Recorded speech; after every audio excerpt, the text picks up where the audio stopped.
టీవీకి స్వాగతం అండి. నా పేరు దివ్య. మెథడిస్ట్ చర్చ్ నుండి మాణిక్యంరావు ఫాస్టర్ గారు మనతో ఉన్నారు. ప్రభు యొక్క సువార్తని మనతో పంచుకుంటారు. ప్రైజ్ ది లార్డ్ ఫాస్టర్ గారు. ఫాస్టర్ గారు, ప్రభువుని మీరు ఎలా తెలుసుకోగలిగారు? మరి మీ పరిచర్య ఎలా సాగిందో వివరించండి. మాది రిమోట్ విలేజ్, బొమ్మరస్పేట్ అనే విలేజ్. ఆ విలేజ్లో మాది పెద్ద జాయింట్ ఫ్యామిలీ, 60-70 మంది ఒక ఇంట్లో ఉండేవారు. నేను పశువులు కాసేవాడిని, ఎడ్లను మేపేవాడిని, అరక కొట్టేవాడిని. నైట్ స్కూల్కు విలేజ్ పాస్టర్ విద్య చెప్పేవాడు, అక్కడ చదువుకునేవాడిని. అప్పుడే నేను ప్రభువుని తెలుసుకున్నాను, విలేజ్ పాస్టర్ ద్వారా తెలుసుకున్నాను. పాటలు నేర్చుకున్నా, సువార్తల్లో నుండి కథలు నేర్చుకున్నా. అవన్నీ కూడా నేను పశువులు కాసేటప్పుడు పశువులు కాసే పిల్లల పాటలు పాడి వాళ్ళకు బైబిల్లో నుండి, సువార్తల్లో నుండి కథలు చెప్పేవాడిని. ఆ రీతిగా చేస్తూ దేవుని ప్రార్థించేవాడిని. అడుగడుగున దేవుని ప్రార్థించేవాడిని. ఏమని అడిగేవాడిని అంటే, దేవా నన్ను ఎంతకాలం ఇట్లా పెడతావు? ఎంతోమంది చదువుకొని మంచిగా అయింది కదా, వాళ్ళ లేక నన్ను ఎప్పుడు చేస్తావు దేవా అని దేవునికి ప్రార్థన చేసేవాడిని. అయితే ఒకరోజు మా Tandur district lady evangelist Peninnah David అనే ఆ లేడీ వ్యాంజలిస్ట్ ఎడ్ల బండి మీద వచ్చింది నైట్ స్కూల్ ఇన్స్పెక్షన్ కొరకు. నేను ఆ నైట్ స్కూల్లో పాడేది, చదివేది, ఆడేది అదంతా చూసి నేను ఈ పిల్లోని సెంట్రల్ స్కూల్కి తీసుకుపోతాని మా విలేజ్ పాస్టర్కి చెప్తే ఆయన ఏమన్నాడు, అది పెద్ద ఖాందానమ్మ, 50-60 మంది ఫ్యామిలీ వాళ్ళు, తండ్రి చనిపోయిండు, ఓల్డ్ ఏజ్ తల్లి ఉన్నది, చిన్న తమ్ముడు ఉన్నాడు, 5 మంది చిన్న ఆయన వాళ్ళు ఉన్నారు, వాళ్ళు వదులుతారా అని అంటే వాళ్ళ ఇంటికి పోదామని చెప్పి మా ఇంటికి వచ్చింది. ఆయన వచ్చి మా చిన్న ఆయనలోను కన్విన్స్ చేసింది నేను ఈ పిల్లోని సెంట్రల్ స్కూల్కి వెళ్ళిపోతుంటే. ఆమె ఏమన్నారు, వాళ్ళు ఏమన్నారు, ఓల్డ్ ఏజ్లో తల్లి ఉన్నది, చేతికి దాని తమ్ముడు ఉన్నాడు, వాళ్ళని ఎవరినట్టాలమ్మ, ఇప్పుడైతే అందరం ఒక దగ్గర ఉన్నాం, రేపు ప్రాపర్టీ డివైడ్ చేస్తే తండ్రి ప్రాపర్టీ ఆయన అగ్రికల్చర్ దున్ని పంట పండించి తల్లిని తమ్ముని నడపాలి అంటే. ఆమె ఏమంటుంది, మీరు ఎన్నైనా చెప్పండి, మీరు ఫీజు కట్టకుండా పర్వాలేదు, నేను ఫీజు కట్టి చదివిస్తాను. అప్పుడు అది వరకే నా చెయ్యి ఇరిగిపోయింది, ఇట్లా వంగేది కాదు, అప్పుడు స్ట్రేట్గా ఉండింది, రాయడానికి కూడా చాలా కష్టమైంది. అలాంటి పరిస్థితుల్లో మా చిన్న వాళ్ళు చదివించాలనే వాళ్ళకి ఆశ లేదు.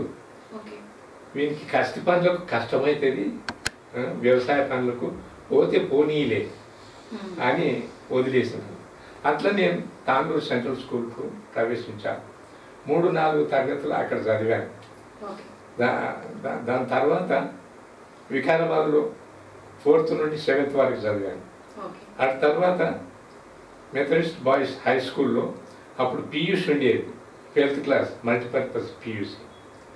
అక్కడ నేను పియూసీ చదివాను. అక్కడ కూడా నేను ఆత్మీయంగా స్పిరిచువల్ డివోషన్స్ కండక్ట్ చేయడం అదంతా హెల్ప్ చేసేవాడిని.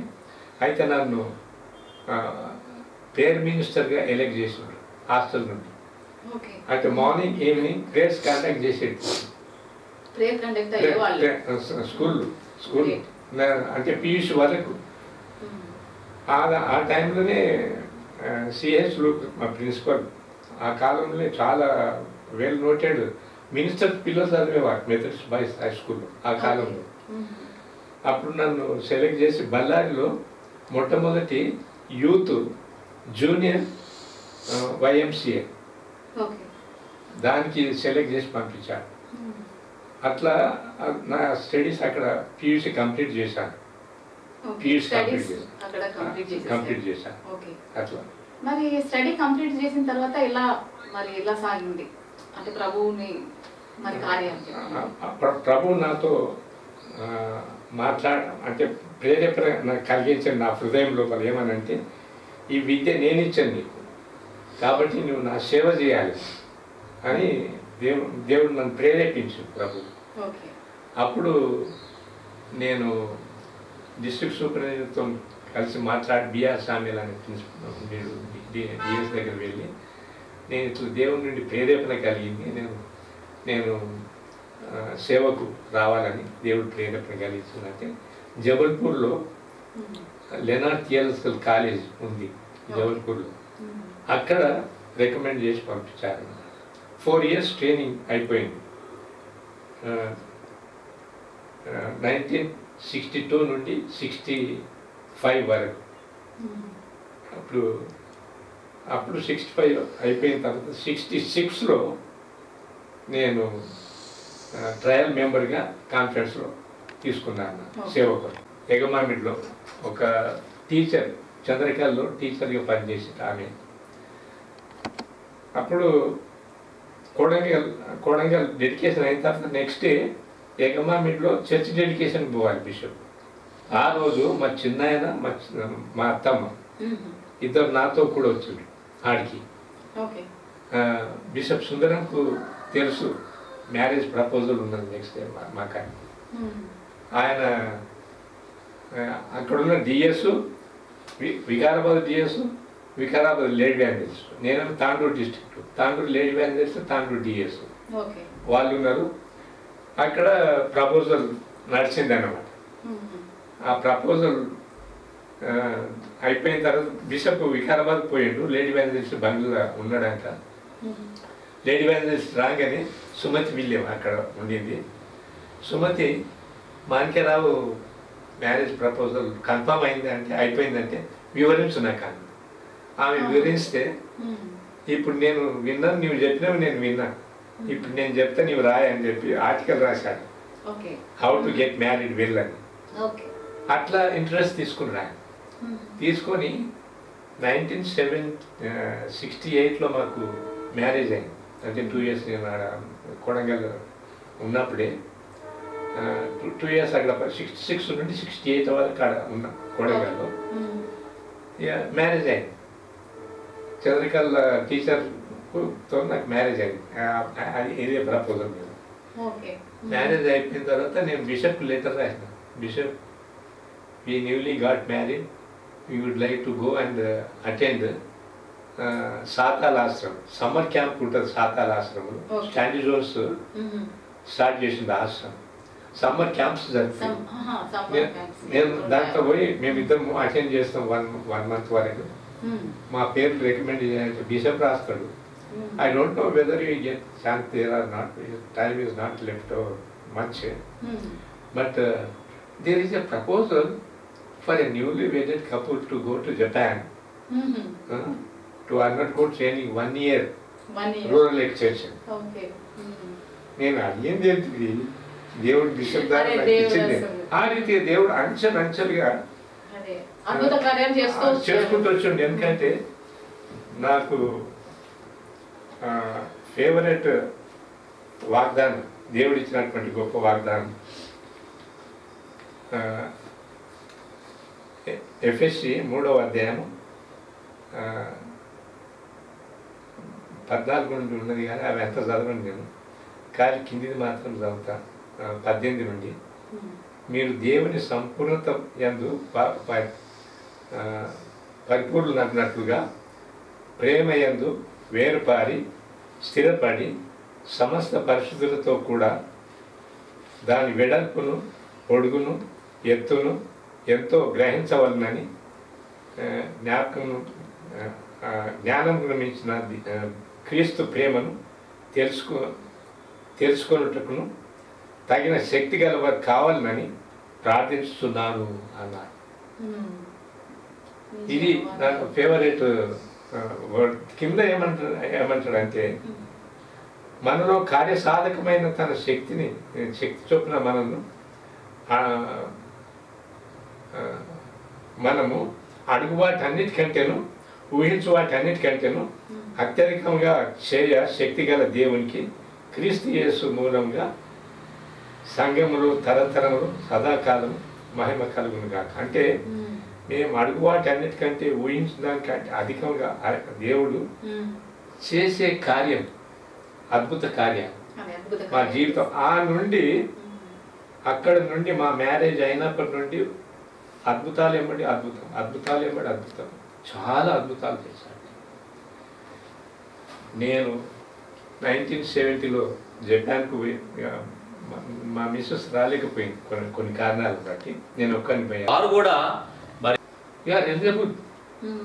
దీన్ని బేస్ చేసుకొని ఇది ప్రింట్ కాలేదు కాబట్టి, ప్రింటెడ్ ఫామ్ లేదు కాబట్టి, ఈ టైంలో ఇది ప్రింటెడ్ ఫామ్ ఉన్నది కాబట్టి ఇది బేస్ చేసుకొని దీని మీద నీకు డాక్టరేట్ ఇస్తాను డీడీ ఇచ్చాడు.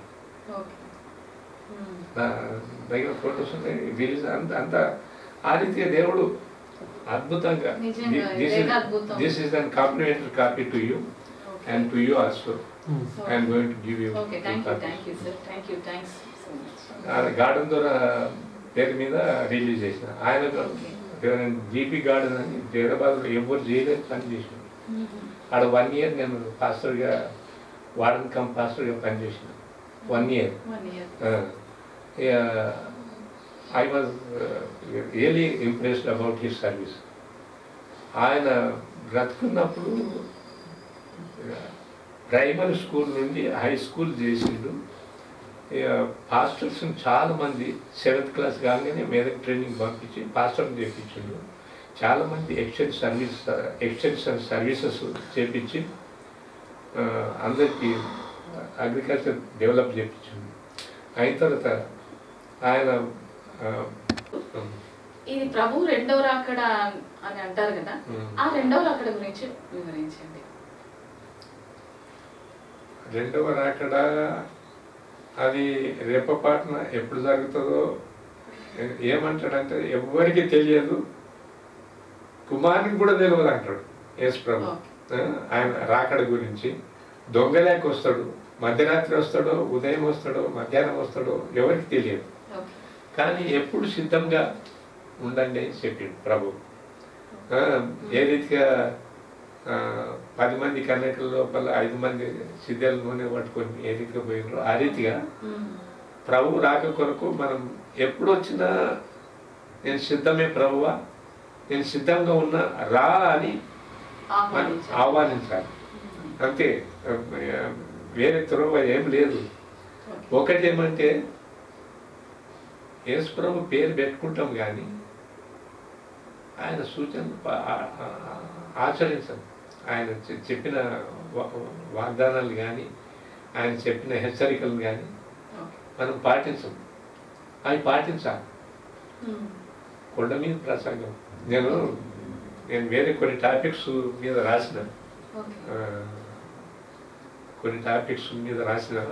బుక్లెట్ తయారు చేస్తాను. అది ఒకటి ఏమంటే education, teaching profession is mother of all other professions అని దాని మీద ఒక ఆర్టికల్ రాసిన. ఇంకోటి ఫ్రెండ్షిప్ గురించి రాసిన. అట్లా 3 టాపిక్స్ 4 టాపిక్స్ మీద రాసిన అన్నమాట. అవి ప్రభువుకు అనుబంధం చేసి రాసిన. Greatest teacher in the world ఎవరు? యేసు ప్రభువే. ఆయనకు మించినటువంటి టీచర్స్ ఎవరు లేరని అది కొండ మీద ప్రసంగం చివరికి రాసిన. మొట్టమొదటి పెద్ద పెద్ద మేధావుల యొక్క అంటే కొటేషన్స్ ఇచ్చిన. అబ్దుల్ కలాం అట్లాంటిది, ఎన్స్టన్ అట్లాంటి వాళ్ళు చాలామంది పెద్ద పెద్ద మేధావులు రెఫరెన్సెస్, వాళ్ళు ఇచ్చిన రెఫరెన్సెస్ తీసుకున్నాను. చివరకు the greatest teacher in the world, unparalleled teacher is Jesus Christ అని. మీరు మెగాపాల్ గురించి వినిండొచ్చు. మెగాపాల్ అని మల్కాజ్గిరి చర్చ్ మెంబరు, పెద్ద ఇన్స్టిట్యూషన్ ఉన్నది ఆమెకు, డాక్టర్. ఆమెకు ఇస్తే ఎంత అప్రిషియేట్ చేసిందంటే నేను అది టైప్ చేసుకొని నేను చేతితో రాసి పంపించాను. మా చర్చ్కి వచ్చింది. ఆయన కూడా బుక్ ఇచ్చిన, ఆమెకు కూడా బుక్ ఇచ్చిన. ఎవరికి కలిసే వాళ్ళకు ఈ బుక్స్ నేను సేల్ కొరకు కాదు, చాలా వరకు దాని ప్రింటింగ్ ఛార్జెస్ పోతే చాలు, మిగతా అన్నీ చాలా వరకు కాంప్లిమెంటరీ కాపీ ఇస్తా, కొన్ని ఫ్రీగా ఇస్తా. కొంతమందికి ఏమో అది ప్రభు యొక్క సంకల్పం. అది దేవుడు ఆ రీతిగా వాడుకుంటున్నాడు. ప్రభు రెండవ రాకడ గురించి అడిగారు కదమ్మా.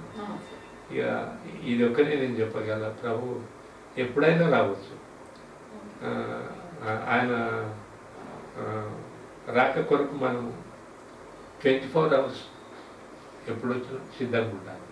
అదొకటే ప్రభు ఇచ్చిన కనిపెట్టుకొని ఉండమన్నాడు. కనిపెట్టుకుని ఉండమన్నాడు ఆయన రాక కొరకు. కనిపెట్టుకొని ఉండాలి ఆయన రాక కొరకు. కనిపెట్టుకొని ఉండాలంటే ఏది కనిపెట్టుకొని ఉండాలి? విశ్వాసంతో కనిపెట్టుకోవాలి. విశ్వాసంతో కనిపెట్టుకొని ఉండాలి. ఇంకొకటి ఆయన చేసిన సూచనలన్నింటినీ కూడా మనం పాటించాలి. కొండ మీద ప్రసంగం ఒక్కటి మనం పాటిస్తే చాలు. మొత్తం బైబిల్ అంతా పాటించినట్టే అంతే. కొండ మీద ప్రసంగం ఒక్కటి మనం పాటిస్తే చాలు. అది నిజంగా చాలా చాలా బాగా వివరించారు పాస్టర్ గారు. అసలు ప్రభు ఎన్ని ఆశ్చర్య కార్యాలు చేశారంటే అది మామూలు విషయం కాదు. ఒక పర్సన్ ఎన్నుకొని ఈ విధంగా ఆశీర్వదించి నడిపించడం అంటే అది అన్బిలీవబుల్. అదే ప్రభు అంటారు కదా, కల్మషం లేని హృదయాన్ని కోరుకుంటారు అని అంటారు కదా. అలాగా మిమ్మల్ని ఎన్నుకొని ఇప్పుడు ఇంత ఏజ్ లో కూడా మీరు ఇంకా ప్రయాసపడుతున్నారంటే అది నేను ప్రభు చేస్తాడని విశ్వసిస్తాను. చేస్తాడు ప్రభు. ఎందుకంటే ఆయన ఏమన్నాడు? ఆయన నమ్మినటువంటి వారికి, ఆయన ప్రేమించి ఆయన నమ్మినటువంటి వారికి సమస్తం సమకూర్చి జరిగిస్తాను. జరిగిస్తున్నాడు. ఆ రీతి చాలా చాలా బాగా వివరించారు పాస్టర్ గారు. అండ్ ఇంకొకటి ఏంటంటే చివరిగా మరి ప్రభు యొక్క మెసేజ్ ఇవ్వండి మా ఛానల్కి. ప్రభువుని నమ్ముకుంటే ఏం కార్యాలు చేస్తున్నారు, అద్భుతాలు చేస్తున్నారు కదా ప్రతి ఒక్క జీవితంలో. మరి ప్రభువుని నమ్మకపోతే ఏంటి, ప్రభువుని నమ్మితే ఏంటి? ప్రభువుని నమ్మితే మనకి ఏ మేలు కొదవ చేయడు, ఏ మేలు కొదవ చేయడు. ప్రభువుని నమ్మితే ఆయన మనకి ఏ మేలు కొదవ చేయడు. అన్ని విషయంలో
మీట్లో పెట్టినావా? భయంకరమైనటువంటి పరిస్థితులు ఎదురైనాయంటే తాండూరులో నేను పరిచర్య చేసేటప్పుడు నా భార్యను కొట్టాను, అటాక్ చేశారు. నన్ను 2 సార్లు బిషప్స్ ముందు అటాక్ చేశారు. వాళ్ళ ఉద్దేశం ఏముంది? ఈయనను అటాక్ చేస్తే బిషప్ ఈయనను ట్రాన్స్ఫర్ చేస్తారు. కానీ బిషప్స్ నేను చేసే పరిచర్య చూసి వాళ్ళు అప్రిషియేట్ చేస్తున్నారు, సంతోషపడుతున్నారు. ఆ రీతిగా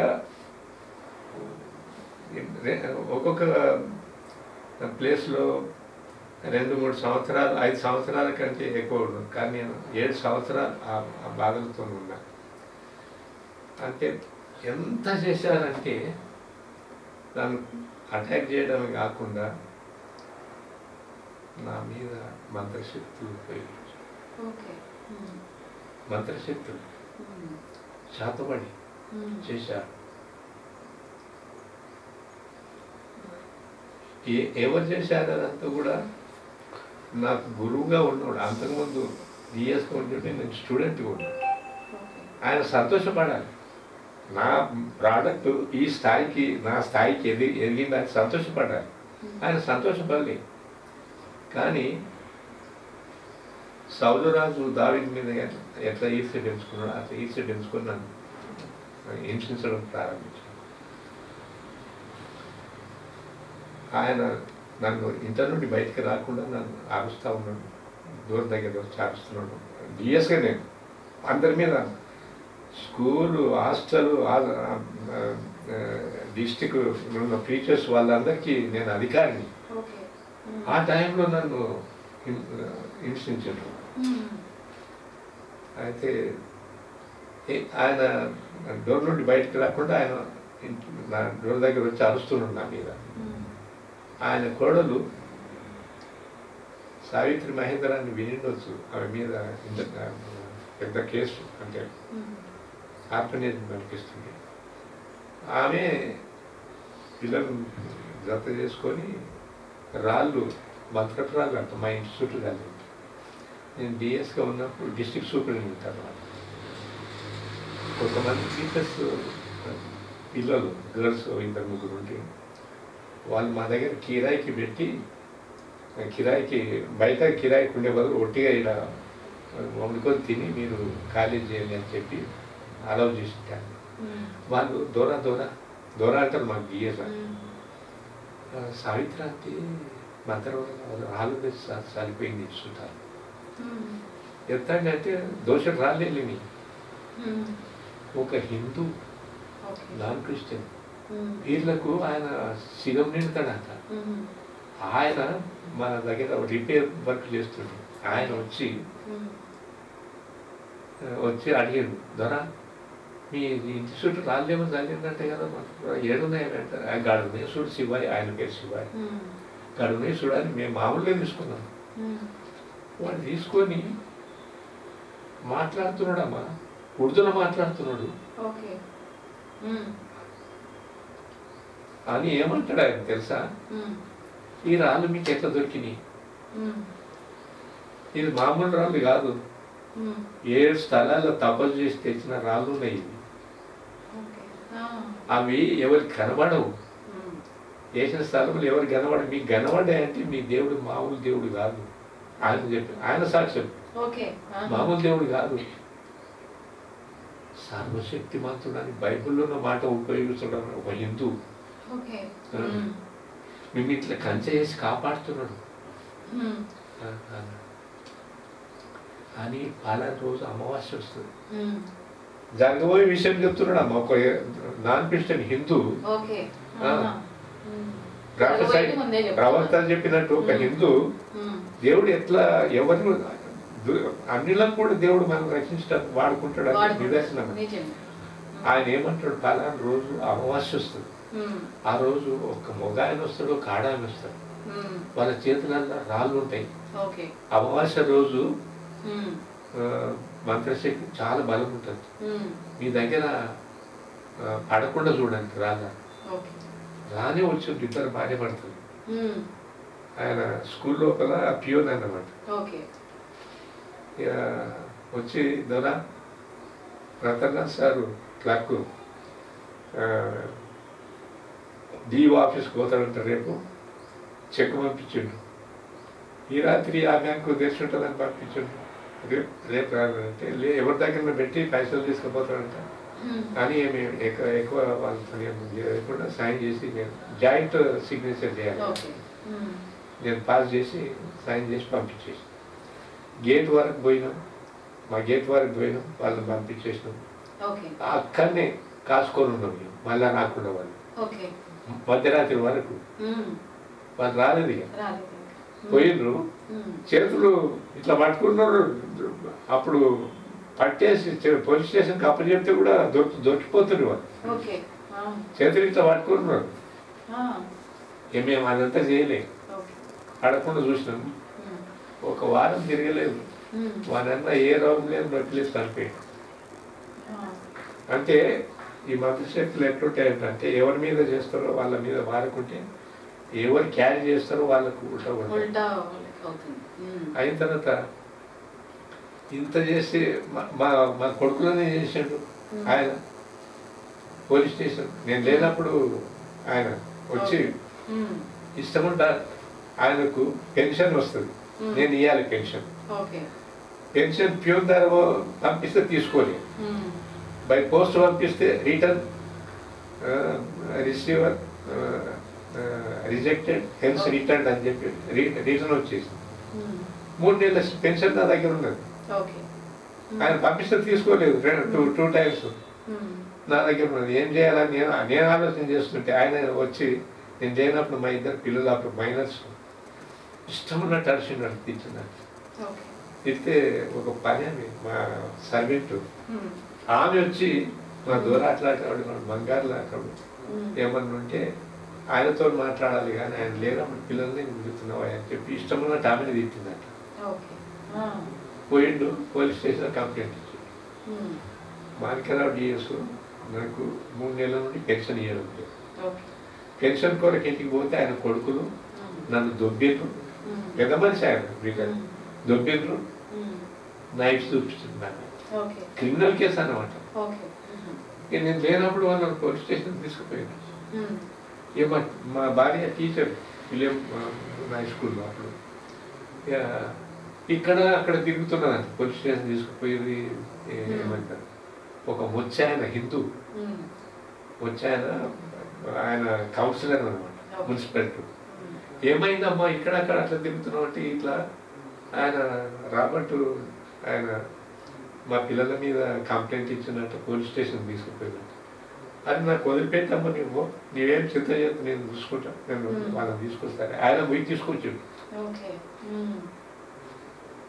ఇక మేము ఫ్యామిలీ ట్రేడ్స్లో దేవా మా మీద ఏమైనా కోపం ఉంటే మమ్మీ ఏం చేసినా పర్వాలేదు, కానీ మా పిల్లల మీద కంప్లైంట్ ఇచ్చి పోలీస్ స్టేషన్ ఇప్పించుంటారు. ఆ హిందూ ఇడిపియకుంటే మరి కొడుతుండ్రో ఏం చేస్తుండ్రో ఆ పిల్లల్ని అని అని మేము అనుకుంటుంటే మా ఇద్దరు కొడుకులు ఏమని ప్రార్థన చేస్తున్నారు తెలుసా, దేవా రాబర్ట్ హక్కులు చేసిన తప్పు క్షమించు, ఆయన తప్పు గ్రహించేటట్ల ఆయనకు మంచి బుద్ధి దయచేయాలి. మేమేమనుకున్నామంటే పట నీళ్ళు కాదు నీ కళ్ళల్లో ఏడ్చినాం. యాక్చువల్ అది out of joy we cry.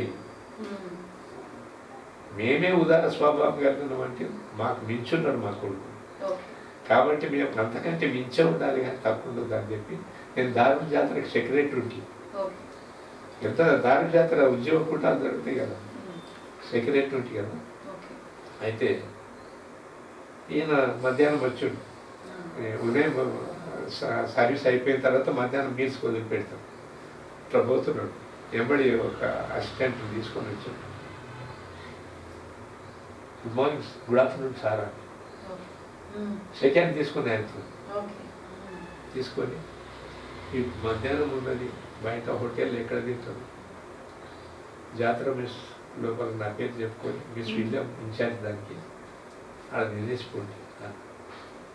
ఆయన ఎవడు ఆయన అసిస్టెంట్ కూడా చెప్పాడు, జోర్ సార్ సార్ తీసుకొని పో, మీరిద్దరు కూడా ఆయన తినేసిపోండి నా పేరు చెప్పుకొని. మగవారికి ఇచ్చేవారికి భోజనం పెట్టమని చూపించాను, అంతే ప్రేమ చూపించాను. ఆ రీతిగా పరిచర్యలో నేను ఎవరికి అపాయం చేయలేదమ్మా, కీడు తలపెట్టలేదు. అందుకొరకు దేవుడు నా ప్రార్థన అన్ని విన్నాడు, ఇప్పటికీ వింటూనే ఉన్నాడు. నిజంగా దేవుడు అయితే నిజంగా మీ జీవితంలో అద్భుత కార్యాలు చేశారంటే అసలు ఆశ్చర్యకరమైన. అంటే నా సజీవ సాక్ష్యం అడిగారు కాబట్టి ఇది కూడా ఒక సందేశమే అమ్మా, ఇది కూడా ఒక సందేశమే. నేను ఓపెన్ హార్టెడ్ దేవుని ముందట తప్పం చేస్తూ దేవుని దగ్గర ఒప్పుకుంటాను, కానీ తప్పును దాచిపెట్టం లేదు. తప్పితం చేసిన స్పేర్ చేయను, హెచ్చరిక చేస్తాను. అక్కడ విశ్వాసం అనేది పెట్టి ముందుకు నడుస్తూ ఉన్నారు ప్రార్థన పూర్వకంగా. కాబట్టి దేవుడు అలా తోడై ఉండి మిమ్మల్ని నడిపిస్తున్నారు. నిజంగా చాలా చాలా మీ అమూల్యమైన సమయాన్ని మాకు కేటాయించి మీకు చాలా చాలా ధన్యవాదాలు పాస్టర్ గారు. రియల్లీ ఇంతవరకు మీ సమయాన్ని కేటాయించినందుకు మీకు చాలా చాలా కృతజ్ఞతలు. విన్నారు కదండి, మరొక ఫాస్టర్తో మళ్ళీ మీ ముందుకు వస్తాం.